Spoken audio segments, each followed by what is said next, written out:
Welcome to another deep dive, everybody. And today we're going to be taking a look at some excerpts from Ursula K. Guin. Oh, nice. Yeah, we're looking at the farthest shore, Tehanu, Okay. both part of the Earthsea cycle. Yeah. And we're going to be kind of looking at, I don't know if we'll get to all of them, but some big themes that come up. Sure. Are like mortality and identity, and then kind of like the nature of magic. Yeah. As it's presented in these books, and we'll try to tie some of those things together as we go along. Yeah, that sounds like fun. And what's really interesting is how she uses specific events and character interactions to really explore these very, very large ideas. So it's not just kind of like philosophical musing, it's really woven into the narrative. Exactly, yeah.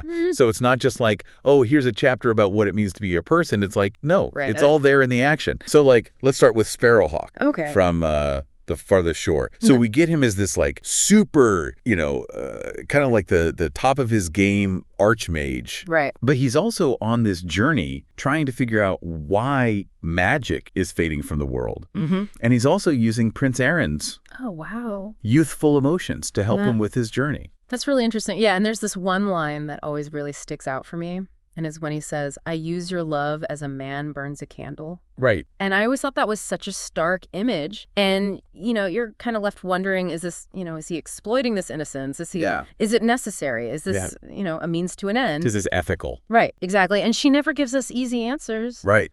So we're kind of left to ponder that, as we're reading. Yeah, it makes you question the ethics of magic in general, I think. Like, even if the intention is good, are there unintended consequences of using this power, especially over another person? Absolutely. And it kind of reminds us that even these revered figures like Sparrowhawk might have to wrestle with these morally ambiguous choices. Right. It's not black and white. Yeah, it's all shades of gray. Exactly. And it kind of ties into this theme of mortality, too. There's this other line. For we have only what we know we must lose. Right. So it's like Sparrowhawk is saying that, that it's understanding our own mortality. That's what gives life meaning, Yeah, that's a really profound idea, and especially for somebody like Sparrowhawk, who has spent his entire life mastering this power that's now fading. Yeah. So what does that mean for him? And then, of course, we see him actually lose his magic and become Ged, this simple goat herd. Right. And so, it's not just like a change in profession, it's like a complete transformation of his identity. Yeah. And it makes you wonder, what is the source of true power? Right. Is it, wielding magic? Or is it that resilience to adapt and find meaning even when, everything is gone? Exactly. Yeah. It's a really powerful question, I think. Yeah. It's like she's challenging our assumptions about what power is. And speaking of power, we have Tinar, right? And she has gone through this very radical transformation herself. She goes from being a priestess, serving these like mysterious dark powers, to someone seeking like a simple life. Right. And what are these dark powers, right? Yeah, exactly. The text never really defines them explicitly, but we get these little hints that they're somehow connected to this ancient, maybe even forgotten form of magic. Yeah. And it's almost like Le Guin suggesting that there are these forces in the world that even the most skilled mages don't really fully comprehend. Yeah, it adds this layer of mystery and also kind of danger, right? Like, even if magic is fading, there are these pockets of power that can be used for good and for evil. Exactly. And Tenar's journey is so fascinating because she's had to contend with both, right? She's lived in the shadows, but now she's choosing to move toward the light. Right. Even though that comes with its own set of challenges. Right, yeah. And then there's Theru, the young girl that Tenar adopts. Yes. And she has this burned eye, and there are these hints throughout the text that she may also have some kind of latent power. Right. So it's like her physical scar is a symbol of something deeper. Yes. Maybe even something that she doesn't fully understand yet. And she's she's almost like a symbol of the potential for magic to maybe reemerge in these unexpected ways, right? Yeah. Like she's this wild card that could disrupt everything. Yeah. I love how Le Guin never gives you all the answers. Yes. It always leaves you with these questions that you kind of think about after you finish reading. Right. It's what makes it so captivating, right? Because she invites us to think critically and grapple with these ambiguities in her world. Yeah. And speaking of complexities, let's get into this whole concept of names in Earthsea. Okay. Because it's not just like a label that you stick on somebody. Right. It's like this magical key to a person's very essence. It's so tied up with identity and power. Do you remember when Sparrowhawk actually reveals his true name?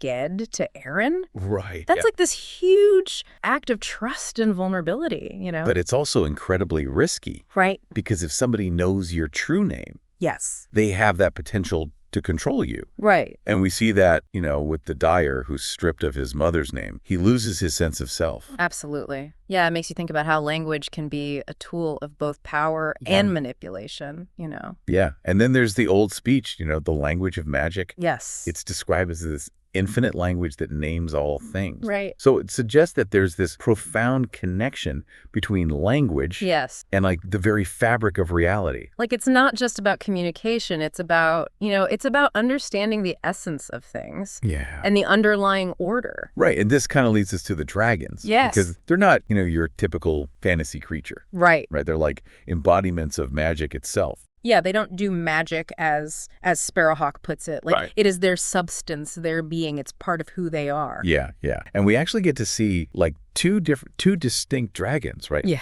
In these excerpts. So there's Orm Embar, who helps Sparrowhawk along his journey, carries him away from danger, seems to be this benevolent force. Yes. And then you have Kellison and his like very striking red wings, and it's like dark as rust or blood or the crimson silk of Lorbeanery. Right. There's this sense of danger and power there. Yes. Very different energy. Yeah. So I don't know. It's like the contrasting colors, rust, blood, crimson. They all kind of point to this duality of magic, like this creative potential, but also this destructive potential. Yes. And it makes me wonder, does his appearance foreshadow the challenges that Tenor and Theroux are going to face? That's a really good observation. Yeah. Yeah, like these small details. Yeah. I think Le Guin is really great at putting those in to kind of suggest something deeper is going on. Absolutely. And it's not just the dragons. It's like the whole world of Earthsea seems to be in this state of change. Right. Right. So you have like the decline of Roke, which is the traditional center of magic. Right. But then you have the rise of the King's Court. Right. In Havnor. So it's like this balance of power is shifting, yeah. And even within Roke itself, you have this tension between the old mages who are holding on to tradition. Right. Fearful of this change, and then those who were maybe a little bit more open to it. Yeah. And it's, makes you wonder if Roke is it going to make it, Yeah. if it doesn't change. It's a good question. Yeah. It makes you think about what happens when institutions become too rigid, and afraid to adapt. Yeah. Yeah. Do they crumble under their own weight? It's a really important question, and it's not just... it's not just about the world of magic. It's something we can ask about our own institutions in the world, right? Absolutely, yeah. Okay, so before we get too far, let's unpack some of this a little further. So you mentioned how Orm Embar carries Sparrowhawk away from Celador. Right. Right? This land where death is kind of seeped into the world. What's the significance of that? Well, Celador is kind of like, it's almost like a physical manifestation of the imbalance that Sparrowhawk is trying to figure out, It's where the veil between life and death has kind of thinned and magic has become corrupted. Right. And it's like a warning, I think. Yeah, like a glimpse into what could happen. Exactly. Yeah. So it raises the stakes. Right. For Sparrowhawk, he's not just trying to understand a philosophical problem. It's like, oh no, this world is actually in danger. He's trying to save the world. Yeah. And it's not just about the external threats. Yeah. Right. It's about those internal struggles that the characters are facing too. Absolutely. Yeah. Sparrowhawk with the loss of his magic. Right. And Tenor trying to, reconcile her past with her present. Right. And I think those internal struggles are equally important, if not more important than the external ones, because it's really about the choices that the characters make, the way they confront their own, limitations and fears that ultimately determine the fate of Earthsea. Right. Yeah. It's not just like, they have to defeat the bad guy. It's like, exactly. No, but if they don't figure out this stuff about themselves, then it doesn't matter. Then the world's doomed anyway. Exactly. Yeah. It's like those internal struggles are almost more important because they're what will determine whether the external struggles can even be overcome. Yeah. It's a great point. Yeah. Yeah. It's like she's saying that the real battles are often fought within ourselves. And speaking of battles, the excerpts from Tehanu really highlight the danger that Tenor and Theroux are facing. Yeah. They're living this simple life, but they have this constant undercurrent of threat. Yeah. And it's not just physical danger, although that's certainly there. It's the prejudice and the fear that they encounter from the villagers.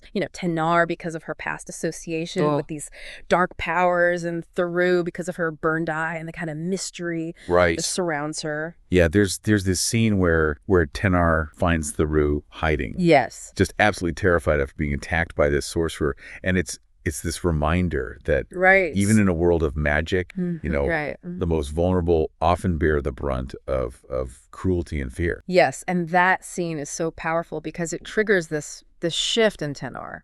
She kind of taps into this fierce, protective rage. Right. Remember that line, he wants you to fear him?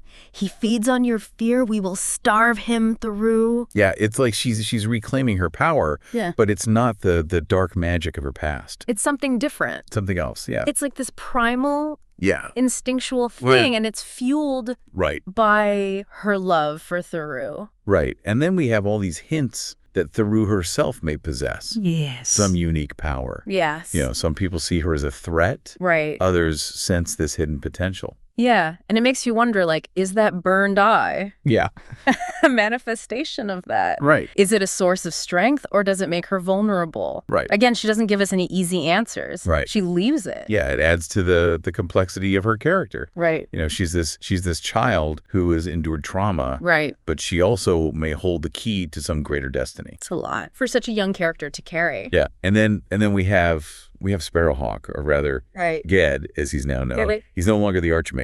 He's a goat herd. Yeah, he's living this quiet life on Gaunt. Right. And it's such a drastic change. Huge change from that powerful figure you saw on the farthest shore. Yeah, he's lost his magic, he's lost his status. Right. He's even kind of lost his name, in a sense. Yeah, remember the line in the farthest shore when he says, "I spent all wizardry at that dry spring. I am no mage now." Right. That's a big statement. Yeah, it's a huge admission of loss, this stripping away of everything that once defined him. Right. Yeah, it's like he's had to shed this former identity to really confront his own mortality. Absolutely. And yet there's this sense that he's finding a different kind of strength in this simplicity. There's a beautiful passage in Tehanu where he says, "All the greatness of men is founded on shame made out of it." Right. And, it suggests that true growth comes from kind of embracing our imperfections, our failures, our losses. Right. It's like he's saying that the things that we perceive as weaknesses are actually the building blocks of our humanity. Exactly. And it ties back to this theme of balance. Right. That's so central to Earthsea. True power isn't about conquering or controlling. It's about understanding and accepting this natural order of things, the ebb and flow of life and death. And we see this tension between control and acceptance play out. Yes. On a larger scale, too, with the decline of Roke and the rise of the King's Court in Havnor. Yeah. And it's interesting how she doesn't present this as a simple good versus evil situation. Right. Roke, the traditional seat of magic, has become kind of stagnant, too focused on preserving its own power. Right. It's like they become disconnected from the true purpose of magic, which is to serve the balance of the world. Right. Right. They're more concerned with their own status and authority than with addressing the real problem. Right. And the King's Court, while seemingly representing a shift in power, doesn't necessarily offer this better alternative. They're more focused on consolidating their own power than on actually understanding the deeper issues at play. So it makes you wonder if the real problem isn't about who holds the power, but about how they use it. Right, exactly, yeah. Are they motivated by fear and self-preservation, or by a genuine desire to serve the greater good? It's a question that she's asking throughout these excerpts, and it's one that... It resonates in the real world, too. Absolutely. It's a powerful reminder that power in any form comes with responsibility, and that true leadership requires courage and compassion and a willingness to embrace change. Right. Even when it's uncomfortable. Yeah, absolutely. And speaking of change, one of the things that really struck me about these excerpts is how much emphasis Le Guin puts on language and communication. It's everywhere. Yeah, it's not just a way for the characters to talk to each other. It's like woven into the very fabric of magic and power. Think about the old speech, for example. Right. It's not just a set of words. It's a way of understanding, interacting with the world on this really deep level. You know, it's described as this infinite language that names all things, suggesting that language itself holds the key to unlocking the mysteries of the universe. And then there's the power of true names. Yeah. You know, knowing someone's true name gives you this control over them. Yeah, but it also requires this incredible amount of trust and vulnerability. Right. Yeah, it's like language can be a tool of both connection and manipulation. We see that with Sparrowhawk and Aaron, but also with the Dyer, who loses his sense of self when he's stripped of his mother's name. Right. It makes you think about all the ways in which language shapes our identities, our relationships, our understanding of the world around us. Absolutely. It's a powerful force that can be used for good or for ill. And it's not just about knowing the words, it's about understanding their deeper meaning, their impact, you know, their potential to shape reality itself. And this kind of brings us back to those two very different dragons, Ormembar and Kalison. Yeah, they seem to represent these two very different aspects of magic, don't they? Yeah, like Ormembar with his benevolent nature and his willingness to help Sparrowhawk, he embodies the creative, life-giving potential of magic. He's associated with the color white, which often symbolizes purity and enlightenment. Yeah, and then you have Kalison with those striking red wings and the colors associated with him. Rust, blood, crimson. All evocative of danger and passion and even violence. Yeah. You know? It's almost like he represents the destructive potential of magic. That raw power that can be unleashed when the balance is disrupted. Yeah, and it makes you wonder, you know, are those contrasting colors meant to foreshadow the challenges that Kanar and Theru are going to face? Right, because they're up against some pretty formidable forces. Both magical and societal. It's a great observation, I think. Le Guin often uses color imagery to kind of subtly hint at these deeper meanings and foreshadow events. Yeah, except those seemingly small details are actually clues guiding us towards a deeper understanding. And it's those details, those nuances that really elevate her work beyond simple fantasy. You know, she's asking us to pay attention, to think critically. To question our assumptions. And to find meaning in the subtleties. And we haven't even talked about the way she explores the complexities of gender and power through Tenar's story. That's such an important point. Yeah, Tenar's journey is about so much more than just her personal struggles. She really represents this challenge to these patriarchal structures that define power. In Earthsea. You know? She's a woman who's been both a victim and a wielder of power. And ultimately, she chooses a path that kind of defies the expectations of her society. And her relationship with Theru, too, is so significant. It's a bond that really transcends these traditional societal norms. And it speaks to the power of female connection and resilience. It's like she's suggesting that true strength can be found in embracing vulnerability. In nurturing. And protecting those we love. Absolutely. And that sometimes the most powerful act of all is simply to resist. To refuse to be defined by the limitations that others try to impose on us. Yeah, it's almost like there's like another layer to this whole thing. Where it's not just about the magic, but it's about how people, you know, use power, how like gender plays into it, all this stuff. It's definitely there. And it's not always with these, you know, neat and tidy answers. But I think that complexity is part of what makes it so compelling. Yeah, because it's like it gives you something to actually think about, you know? Yeah. And if you think about, you know, those passages about Roke, you know, and how the mages are so afraid of change, it really mirrors how societies can get trapped by their own traditions. Yeah, makes you wonder if we are clinging to any Rokes in our own lives, you know? That's a good question. Like, is there an idea or a system or something that we should move on from, but we're just too scared to, you know? I think that's the brilliance of Le Guin, is that she takes this fantasy world and she makes it a mirror for our own dilemmas, Absolutely. And going back to language for a second, it's fascinating how she uses the old speech to kind of highlight this. Because it's not just words. It's about tapping into this essence. Yeah, it's like understanding the true name of the problem. Yeah, exactly. Like, not just, oh, here's what's happening, but like, what is this? Yeah, what's at the heart of it? Yeah. And if you think about, the dragons, they embody this. Right.